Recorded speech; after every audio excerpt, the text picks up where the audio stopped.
नमस्कार, मी अनिल श्रीनिवास कालगावकर. गेले 5-7 वर्ष मला दोन्ही डोळ्यामध्ये कॅटरॅक्ट होता.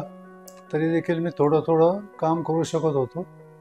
पण नंतर बऱ्याच जणांनी सांगितलं की ऑपरेशन करायला पाहिजे. पेपर वाचायला थोडा त्रास व्हायला लागला.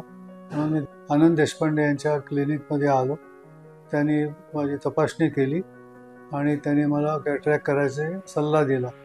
त्याप्रमाणे 8 मे आणि 9 मे 2025 एक डोळ्याचं असे दोन्ही डोळ्याचे ऑपरेशन्स कॅटरॅक्टचे मी करून घेतली आणि ऑपरेशन झाल्यानंतर मला ताबडतोब चांगलं दिसायलाही लागलं. आता 8-10 दिवसानंतर मला चष्मा दिला वाचायला आणि मी आता व्यवस्थित आहे. आता 10 दिवसानंतर माझ्या परत डोळ्याची तपासणी केली आणि तिने मला सांगितलं की पेपर वगैरे तुम्ही वाचू शकता बिन याचा. त्यामुळे आता मी पेपर वाचायला सुरुवात केलेली आहे. आनंद देशपांडे यांचं क्लिनिकमध्ये आल्यामुळे मला चांगलं दिसायला लागलं. त्याबद्दल पुन्हा एकदा त्यांचे धन्यवाद.